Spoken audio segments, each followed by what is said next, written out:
दमदार क्वालिटी नंदन की गारंटी। बिहार में राज्यसभा चुनाव के बाद समीकरण कुछ ऐसे बदले, अगर सीधी शब्दों में कहे तो महागठबंधन की सरकार बन सकती है। अगर नीतीश कुमार चाहे तो, अगर नीतीश कुमार तेजस्वी यादव के साथ जाए तो महागठबंधन की सरकार आराम से बन सकती है, क्योंकि राज्यसभा चुनाव में जो वोटिंग हुई इसके बाद बिहार की राजनीति में जो आंकड़े सामने आए उससे यह साफ कहा गया कि महागठबंधन की सरकार और तेजस्वी यादव के लिए कहीं ना कहीं गुड न्यूज साबित हो सकती है। लेकिन अगर नीतीश कुमार ये चाहते हैं तभी ये मुमकिन हो सकता है। अगर नीतीश कुमार चाहते हैं कि बिहार में फिर से, अगर तेजस्वी यादव को बिहार की सत्ता हासिल करवाना चाहते हैं नीतीश कुमार, अगर नीतीश कुमार चाहेंगे तभी जाकर महागठबंधन की सरकार बन सकती है। और आंकड़ों के मुताबिक ये कहीं ना कहीं जो है संभव दिख रहा है। क्या कुछ बातें हैं वो आपको विस्तार से बताते हैं। नमस्कार, मैं कोमल और आप देख रहे हैं दर्श न्यूज।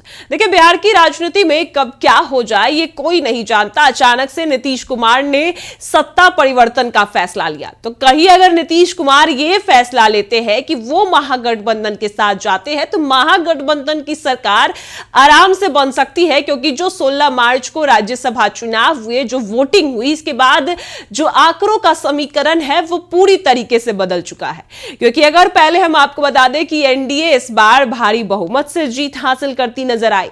एनडीए को बंपर बहुमत मिली जनता की और एनडीए ने 202 सीटों के साथ जीत हासिल की, जिसमें बीजेपी सबसे बड़ी पार्टी बनी। बीजेपी को 89 सीट, जदयू को 85 सीट।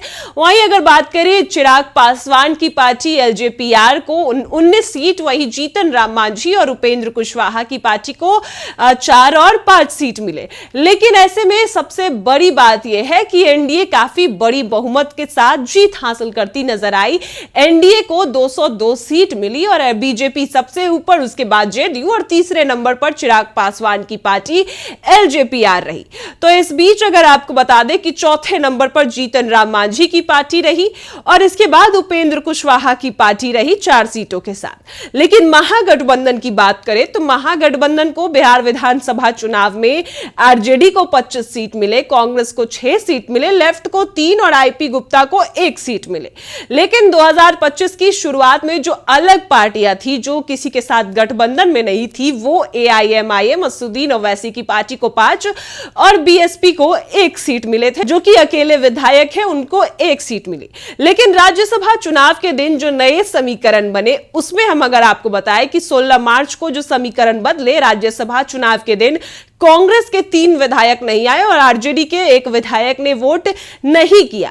लेकिन बावजूद इसके तेजस्वी यादव को एआईएमआईएम और बीएसपी के एकमात्र विधायकों का सपोर्ट मिल गया, साथ मिल गया। तो अगर हम कांग्रेस के 3 विधायक और आरजेडी के 1 विधायक को माइनस भी कर देते हैं, जो तस्वीर है वो कुछ इस तरह की होगी। आपको बता दें कि बीजेपी की तरफ से 89 सीट, बीजेपी के पास 89 है, जेडीयू के पास 85 सीटें हैं, वही जीतन राम मांझी की पार्टी के पास, उपेंद्र कुशवाहा की पार्टी के पास 4 और जीतन राम मांझी के पास 5 है और एलजेपीआर चिराग पासवान के पास 19 सीट, जो कि एनडीए की जो सीटें हैं, समीकरण है वो एनडीए के। लेकिन अगर बात करें महागठबंधन की, तो महागठबंधन में राज्यसभा चुनाव होने के बाद अगर 4 लोगों को माइनस कर दिया जाए, यानी 1 आरजेडी से और 3 कांग्रेस के विधायक, तो आरजेडी के पास पहले 25 थे, लेकिन एक फैजल रहमान ने जो वोट नहीं किया तो उनको माइनस करने के बाद आरजेडी के पास 24 बचते हैं।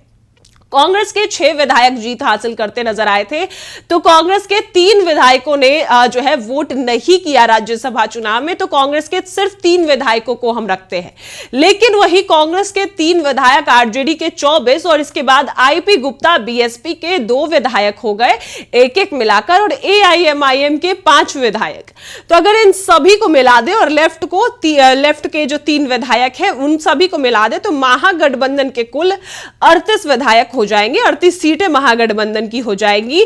तो संभव कैसे है महागठबंधन की सरकार, ये हम आपको बता दें कि महागठबंधन की सरकार संभव ऐसे है कि अगर नीतीश कुमार एनडीए से एक बार फिर नाता तोड़ ले और ऐसे में कांग्रेस और आरजेडी के छिटके हुए विधायक फिर से अपने गठबंधन के गुना गणित में लगा ले और ये तय कर ले। आपको फिर से बता दें कि हम आंकड़ों के हिसाब से एक खबर आपको बता रहे हैं, लेकिन नीतीश कुमार अगर महागठबंधन के साथ आते हैं तो समीकरण कुछ ऐसे बदल जाए जाएंगे, क्योंकि एनडीए के पास बीजेपी में अब 89 सीट्स हैं, एलजेपीआर को 19, हम को 5 और आरएलएम को 4, जो कि कुल मिलाकर 117 सीट हुई। लेकिन अगर नीतीश कुमार महागठबंधन में आते हैं तो जेडीयू को 85 सीटें, आरजेडी को 25, कांग्रेस के 6, एआईएमआईएम के 5 और लेफ्ट और आईपी गुप्ता और बीएसपी के 5, तो कुल मिलाकर 126, यानी कि एनडीए से भी ज्यादा। इससे साफ है कि अगर नीतीश कुमार पाला बदलते हैं, महागठबंधन बिहार में बहुमत से जो अगर जीतती है, तो आंकड़े जो है वो साफ पता चलते हैं कि 122 से 4 सीट ज्यादा हो जाएगी। ऐसे में उनकी सरकार मुमकिन है। और राज्यसभा चुनाव के बाद जो समीकरण बदले, उसके आंकड़ों से के हिसाब से यह देखा जा रहा है कि नीतीश कुमार अगर महागठबंधन का रुख अपनाते हैं तो कहीं ना कहीं तेजस्वी यादव के लिए गुड न्यूज हो सकती है और तेजस्वी यादव महागठबंधन की सरकार बन सकती है। हालांकि नीतीश कुमार ऐसा करते हैं नहीं करते वो हमें नहीं पता, क्योंकि हम सिर्फ आंकड़ों की बात करें, क्योंकि आंकड़े जिस तरीके से राज्यसभा चुनाव के बाद जो बदले हैं, क्योंकि कांग्रेस के 3 विधायकों ने सपोर्ट नहीं किया और जो कांग्रेस के साथ साथ एक आरजेडी के विधायकों ने भी सपोर्ट नहीं किया, यानी कि 4 जो विधायक है उन्होंने महागठबंधन का साथ नहीं दिया। लेकिन जो अलग पार्टी थी विधानसभा चुनाव में, एआईएमआईएम के 5 विधायक और बीएसपी के 1 विधायक, वो तेजस्वी यादव के साथ आए और उनको मिलाकर 38 विधायक हो जाते हैं। यानी कि अगर कांग्रेस के 3 और 1 आरजेडी के हटाने के बाद भी और अगर जेडीयू शामिल हो जाती है महागठबंधन में, तो यह आसानी से हो जाएगी